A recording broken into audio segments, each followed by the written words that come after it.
Hello everybody and welcome to the Leaders in Supply Chain podcast. I'm your host, Radu Palamariu, Global Logistics and Supply Chain Practice Head for Morgan Phillips Executive Search. This is episode 3, and together with us today we will have as guest Paul Bradley, Chairman and CEO of Caprica International. In this episode we will cover a lot of interesting topics from technology to the rise of artificial intelligence in logistics to blockchain and other very interesting topics. Stay tuned, and without further ado, here is episode 3. Hello everybody and welcome to our third episode of Leaders in Supply Chain and Logistics podcast. We are happy to have together with us today Paul Bradley, Chairman and CEO of Caprica International. Paul is a long-serving supply chain professional, having worked for many years for large logistics companies around the world, including Li & Fung and Arshia in India, as well as shipping lines like NYK, APL. Paul is an entrepreneur, an industry influencer, and a globetrotter. He sits on the board of Supply Chain Asia, is an independent director of OpenPort, serves on the Executive Leadership Council for the Thunderbird Business School, is a CEO mentor to several SMEs and tech startups, and a very interesting guy. So Paul, welcome, and it's a pleasure to have you here. Thanks, Radu. Pleasure to be here. And also, for our listeners, a very interesting fact about Paul is that he was selected by the World Economic Forum as one of the 40 new Asian leaders, which is, let's say, a very select club, as well as he was part of the B20 task force, which is actually part of the G20 Heads of State Summit that was held in Germany earlier this year. So definitely the one person that I know in that position. So Paul, even further happy to have you with us here today. So for today we'll have, as usually, a series of questions. So broadly, first and foremost, we'll talk about industry. Secondly, we'll talk about talent and skills questions. And thirdly, we'll talk about a few personal advice that Paul might share with our listeners. So Paul, to deep dive, you are a man of incredibly diverse background. How would you introduce yourself in 2 minutes to people? Well, I guess the first thing is our industry is a humbling experience, and we're all learning throughout our career. So I'm still at the learning stage of an infinite knowledge experience. Interestingly, I started in campaigns in politics when I was young, already in high school and college. I spent a little bit of time in politics. At a young age, I worked in the U.S. Senate and British House of Commons. And then I loved international business and international trade. So after graduate school, when I got my MBA at Thunderbird in global management, I decided logistics and shipping was a way of connecting the whole world, right? Money connects the world, and so does the physical flow of goods. So I entered APL's management training program in California, Seattle, New York, and just had a tremendous learning experience about the shipping industry, hands-on, touching everything. And then you realize how important every role of everyone in the organization is, right? From lashing the containers, to planning the trains, to doing the bills of lading. So for me, that was an invaluable way to enter the industry, to appreciate every step by having to do it, even loading containers and changing chassis tires. Yeah. And then I went strategic, and then from APL, I set up Texas for NYK, came to Asia heading a Far East Management Center out of Hong Kong. And in those days, we had a cartel called ANERA and TWRA. And the 9 main shipping lines, we would actually meet together in Hong Kong, kind of like at a movie, and we would determine the rates for all the products going in both directions of the Pacific. So just a phenomenal way to learn, and being in Asia, seeing China, ASEAN, and then I came to Singapore, set up a JV for a BDP and Harvey Group. And then one of the great experiences of my life was working for Dr. Victor Fung and the Li & Fung Group, putting together the first 4PL model, running a few businesses there, and I just learned so much. He's an incredible human being and a great mentor in our industry. So it was one of the life-changing experiences for me. And then I went to India with Mr. Ajay Mittal, and we started logistics parks, free trade warehousing zone, railroad, and a technology company, and we took it public on the Bombay Stock Exchange. So I've been really blessed to come out to Asia with a Japanese experience, a US JV, working for a mentor and an amazing human being, Dr. Victor Fong, and then with Mr. Mittal giving me a chance to learn about India during this really formative stage of their economic change. And so it's just a constant learning experience. And from that, I came back and I realized the entire supply chain is going to be disrupted, just like every business. So I've also been spending more time now helping evolve SMEs and startups, not only to help them build the future, but actually to learn from them. Yeah. So I would say this whole experience is a constant learning curve. And the more I learn, the more I realize there's so much more to experience. Yeah, super. Well, thanks. Yeah, thanks a lot for that. And you know, to kind of carry on a question that in terms of the future, I mean, related to the future, we talk about supply chain 4.0, 3.0, depends. You know, what's the supply chain of the future to you? That's a good question. I guess one of my frustrations in our industry is that we're still talking about a supply chain. I think the supply chain phrase is something from 10, 12 years ago, if not further, you know. And then we evolved to the demand chain, which Dell started, and many other companies followed, and even Walmart. And then we've been evolving already beyond demand chain into what I call knowledge network orchestration and dynamic value network. So when you look at Amazon, they're already, they're already using big data, advanced algorithms. They're starting to introduce early stage AI. That is a completely different business model. They already know what you're going to buy before you go to the computer to think about buying it. You know, the way that distribution network has evolved, and that's just one example. What is iTunes? It's a type of supply chain. In a value network, because they have over 1 million programmers around the world developing products for them for free. But any of those applications that get to enter the iTunes network, they take 20 to 30%. So these are all the new models that are rapidly evolving. And I think the industry is still moving too slow in terms of forwarding and letters of credit and just monitoring and tracking products. And in reality, the next 10 years will be the largest economic transformation in the history of the world because of AI, robotics, and IoT. One of the things I learned over the last 10 months being part of the B20 task force on employment and education, which included supply chain and entrepreneurship for some interesting reason. Yeah. And we just realized the speed of this technology is faster than anyone is imagining. And therefore, every business leader at every level has to change their expectations. And I believe our supply chain industry is changing very fast. So the first stage where we are now is, advanced algorithms. And we're looking at the first stage of big data. And we're digitizing the supply chain. So this is already changing everything. Yeah. And you can have fixed and virtual manufacturing. Li and Fung manufactures from 20,000 factories without owning them. You can have fixed and virtual assets. You can own some warehouses. You can take space from your competitors as long as they're visible through IT. And then we're moving to the second stage where AI, Internet of Things, and robotics really come into play. And that's just going to start, and it's going to move very rapidly, I believe. And then again, Amazon is a great example of that transformation and others. And then what is the third stage?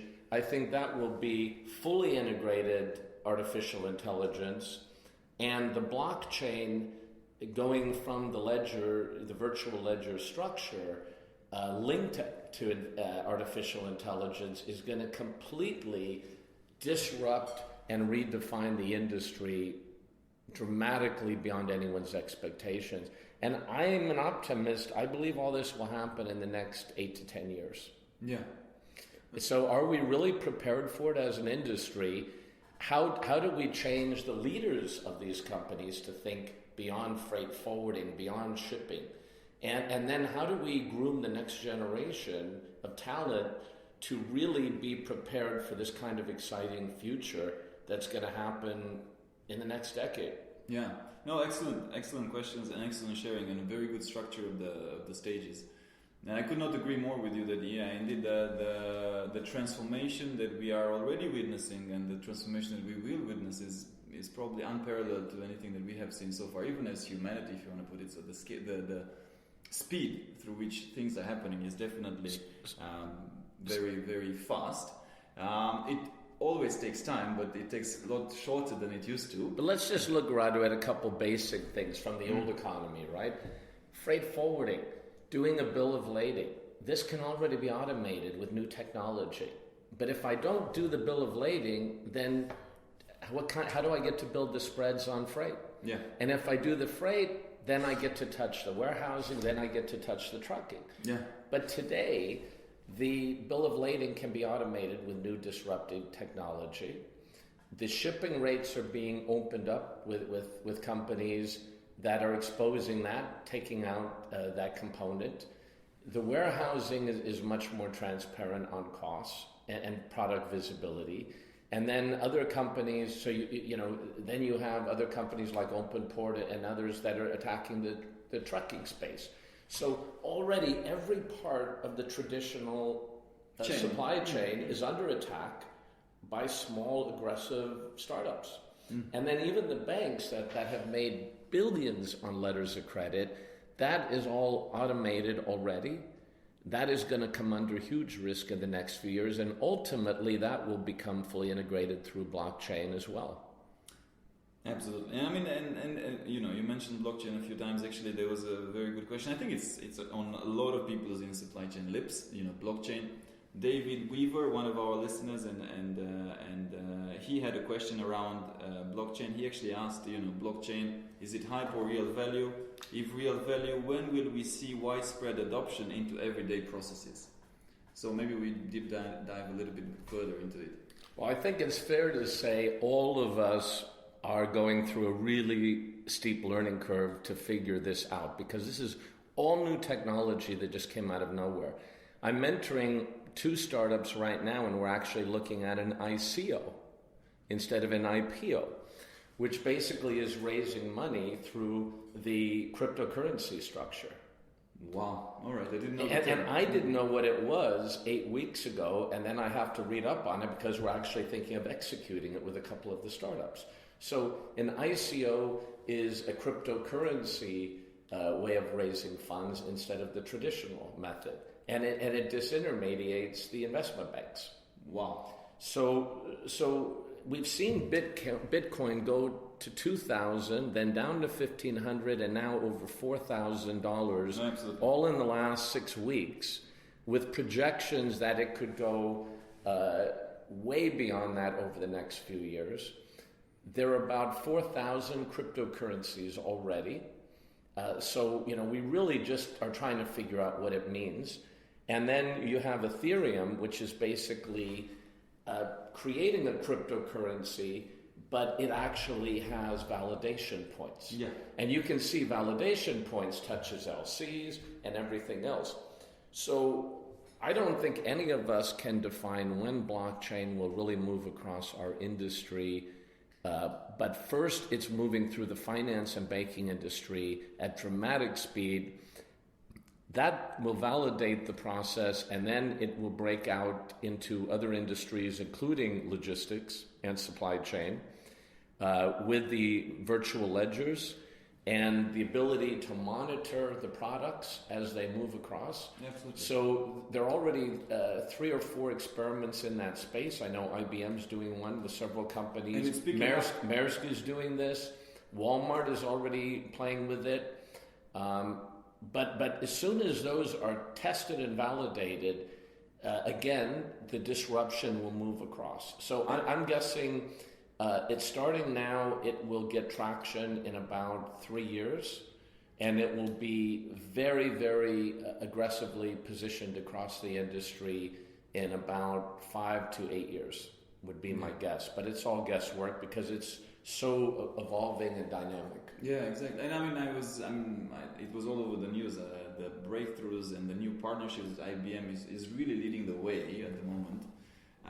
And they have Watson for AI as well. And they have Watson, and they're doing a lot of good things. And I think Maersk obviously is doing a lot of good things as well. And they're really going digital all the way. And the new CEO set a very clear direction and platform to do that. And as you said, and this question comes again and again. Blockchain is, a lot of questions around blockchain. David is just one of the many people probably in supply chain that are asking the same. Yeah, yesterday I met the CEO of a startup AI company, but with tremendous background. And he's already deployed his AI device into banking. And he gave me an example yesterday that they went into a major bank, I'll leave out the specifics, and they had a whole team of incredibly talented experts, and they had spent over a year trying to analyze a finance solution. And to demo his product, he plugged it into their database, and once it was integrated into their database, 4 hours later, it solved the problem and identified $300 million of savings. Wow. So, just being able to plug in an AI device into a database, whether it's financial, manufacturing, or logistics, is really going to be transformational. Yeah, and again, scale, speed, capabilities, it's just mind-blowing. And then look how the shipping industry is. So the shipping industry has already been ripped apart, forced into mergers, and we're not done with that. The next one will be freight forwarding. Yeah, I would tend to agree to that. Of course, I won't touch upon this today, but we will need to also be with AI, be very careful as humanity. Again, to the dangers of it, of course, as well. We don't want to end up in a Terminator movie kind of scenario, but definitely, Why don't we tie that discussion at the end of this? Exactly. Because I think it's worth talking to as well. Okay, cool. But let's go back. So thanks for the clarification of blockchain. Let's go back a little bit to the G20, right? Tell us more. I'm personally very interested. I think a lot of people, obviously not a lot of us, will ever have a chance to sit on a G20 meeting in a committee. What happened there? What are some of the topics? What are people discussing about? What are the world leaders thinking about? Give us some more details. It was really an amazing experience. I don't even know how I got pulled into it, frankly. I got nominated and submitted some forms, and then I was appointed to one of the committees. So there were 5 task forces made up of members from the 20 countries and some beyond that. And our task force was employment and education, but it was quite wide. So it included, as I said, supply chain. It included entrepreneurship around that piece. And then these different 5 task forces meet over 10 months on a voluntary basis in Europe. And then we basically put together a policy paper with specific strategies and recommendations. We then meet for 2 days. We met Chancellor Merkel, who was very impressive. And she was leading the discussions, right? She was chairing the whole G20 this year. It rotates. And then Minister Schwabel and others. And then basically these documents are presented to her.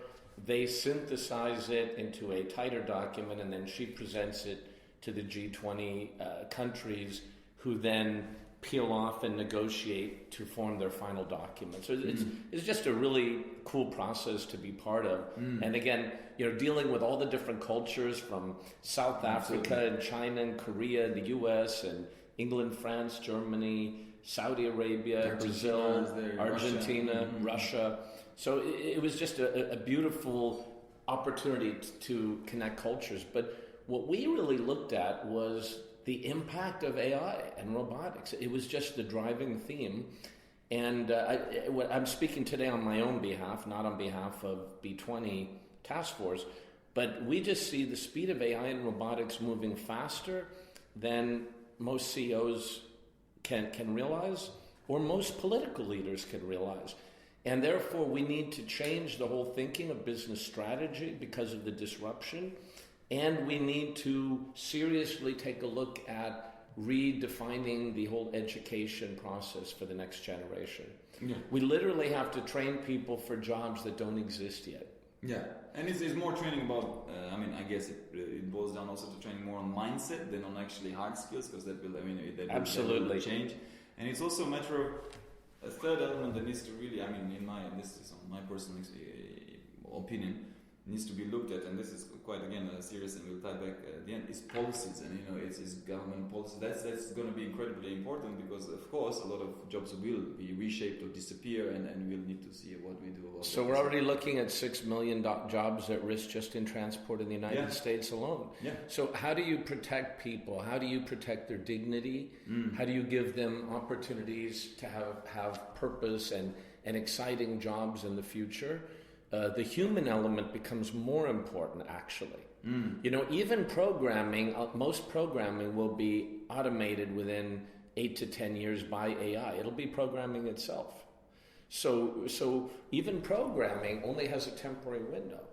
And therefore, we really have to think of what are the human skill sets that allow adaptability. And then we seriously focused on the importance, more than ever, of entrepreneurship, of new thinking, of collaborative teamwork instead of individual leadership styles, but collaborative teams sharing knowledge becomes much more important as a management style, and then also enabling SMEs to connect and collaborate on a global platform. So it was just a fascinating experience, and I feel really privileged to have had a chance to be part of it. Super. No, thanks for sharing more. And let's talk very pragmatic, very realistic now. What do you see at the zero moment today? Some of the biggest challenges companies in Asia, let's talk about Asia for a moment, in Asia are facing around their supply chains. What are they most struggling with? We've talked a little bit about some elements, but what do you see as the main elements that they're struggling with to make that transition towards the future? Well, we've seen in the past, infrastructure was a differentiator. So when Singapore built Changi Airport and the amazing port, or when Shanghai sets up the biggest port in the world, or the airports, these become power hubs that give them advantage over other countries, right? Irregardless of population, the infrastructure has driven that advantage within the Asia region. Yeah. Now we're going beyond the physical infrastructure to the technological infrastructure and architecture. So now the critical thing is like Singapore's Smart City initiative from the Prime Minister, right? And China is launching this as well. And that is how to use technology to integrate all the different activities across cities and countries. So the countries that are now moving into that space are going to have a significant advantage in logistics and supply chain as well. It's just reality. And so it can create further gaps from the countries that are slow building infrastructure and then are extra far behind in seeing the technological breakout. It could further differentiate the power hubs across Asia. Probably will, yeah. And then the second stage is we needed a TPP, right? Frankly, the integration of the main Asian countries with the U.S., Mexico, Canada, Chile into this integrated trading architecture, and the same with North America and Europe. These kinds of advanced rules enable a faster movement and efficiency in the supply chain. And the fact that broke down, and then you see Brexit, these are reminders that with all the exciting changes that will pull the supply chain, or what I would call dynamic value networks, forward, we're going to have increased political risk. Yeah. And that political risk, most leaders in our industry aren't prepared for it. So whether it's the South China Sea disputes or the issue in North Korea suddenly diverting cargo movements, those kinds of political risks are gonna happen, I think, a bit more in Asia than in the past. And while we're transforming technologically and with infrastructure, we also have to build more contingencies for political risk And as Maersk and others just learned, look, I mean, Hanjin caught a lot of people by surprise. Yes, but what I was saying is Maersk, which is such a well-run company, they had the cyber attack. Yeah, so the one thing that we're not prepared for is a dramatic increase of lethal cyber attacks. Yeah, and I think that's going to be the Achilles heel that we really have to build a much stronger safety net around to enable this breakout with technology. Yeah. And I think in many ways, Asia will be a leader in a lot of this breakout technology. The biggest consumer market in the world, is going to really give Asia chances to experiment and evolve new models in logistics. But at the same time, we just need to be aware of some of these breakout things. And in our industry, even the old days, no matter how well we think we're doing, we're always going to get hit by surprises. When I was in the shipping side, we had a Kobe earthquake, and none of our ships could go through the Kobe port. And we had to reroute ships with 12 hours notice with no place to go. How do you deal with that? I had a charter ship once that it was a charter ship arm's length, but for a major chemical client, and it sank near the Hong Kong harbor area. It sank. Wow. And then how do you deal with that? It's a risk, potential chemicals. Fortunately, it was salvaged, and the damage was there. In India, we worked with a major client in retail. We took over their warehouse on a 4PL model, and then the monsoon hit, and the warehouse flooded, and it was 3 meters high. So the traditional challenges are always going to be there in our industry. Yeah. But now we're going to have these cyber challenges and the political risk a little bit more. And I think with all the exciting positive things coming, we're going to have to also build more safety architecture in the process. Yeah, and plan Bs basically. And Maersk cost them, I think I was reading $300 million. And I mean, it's a pretty hefty bill. And definitely, I mean, you're absolutely right. We're going to see more and more of that. I mean, cybersecurity is another hot topic. But I'm always an optimist long term. So I think... And maybe blockchain, and maybe it's going to. Well, I think human talent is so amazing, and with the technology, I think we'll turn these challenges into new opportunities ultimately. Yeah. Last question regarding the industry. What advice, again from David Weaver, very good question. What advice to tech startups in the supply chain space would you give? Where do you see an innovation deficit, or not enough startups addressing that particular need? Pick one. I'm going to answer a little differently, because one of the challenges I see in Asia is too many startups are literally taking things that are already being done in the US side or Europe, but especially Silicon Valley, and they're basically replicating it here. And so, you're taking something that already exists, but you're replicating it out here as a quote startup. And you're getting capital and you're building it. And what is the real agenda of that? The real agenda is you're hoping the big US or European company is going to buy you out later, right? Or even within Asia now, a Tencent or an Alibaba is going to buy you over at some point. So is that really startup entrepreneurship? It's Singaporeans, it's a kiasu entrepreneurship, right? So what we really, need to do is create a much more dynamic entrepreneurial culture. So I meet a lot of interesting startups from fintech, medtech, in the logistics space especially. And the first thing I'm looking at is, are you different? Are you creative? Are you building something that's trying to find a unique solution that you can test and scale with case studies, and then you have real value? Or are you doing something that already exists? So it's very easy on Google to validate, are you doing something that already exists? Absolutely. So first, I want to see in our logistics supply chain space, which was to your question, I want to see the real entrepreneurs who are thinking about new solutions, new radical breakthroughs. We have, one startup I'm working with, they have EPOD. So wherever you deliver in outer areas, there's a validation system, an electronic purchase order delivery, right? And then they're integrating different trucks with live visibility into full dashboards, but you can do it on your phone in 4 different languages. So these are cool things that are evolving within Asia. And then they're tested with some major customers, and then they have scalability. Zvi from Israel came out to Asia and created a company looking at transparency of shipping rates. So I still like to find those companies, and I know the Singapore government and other countries in Asia are also trying to create a bigger ecosystem that will inspire the more radical entrepreneurs who can really make an impact in technology. The real innovation, actually, not just copycats. So that's the most important We need point. it's not bad to be a copycat necessarily. It's obviously people that, it's Lazada, and it's not a new idea, and we need them, but So what they do is they build a footprint in a copying mode, they differentiate with some new pieces around it, and then when they're acquired later, it allows for faster traction.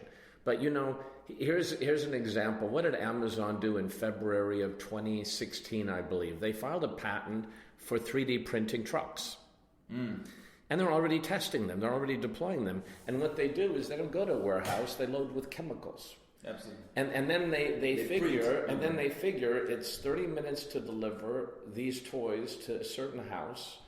And therefore, it's 28 minutes the production process. And then they start 3D printing in the truck the actual item, and then it's done 2 minutes before they arrive. Yeah. So that is a really radical solution. I think UPS tested something like that, so it is testing something like that. Yeah. So these are the things. Even here locally, Robert Yap is using drones now to do his inventory stock takes in his new supply chain city warehouse. Wow. Right? I didn't know that. So the drones are flying through and they're actually counting inventory. And I remember what we used to go through, planning the labor and shutting down the whole warehouse and doing the stock take for major customers. This is being done by drones now. Fantastic. So we're really looking for the technology that can be applied in different ways.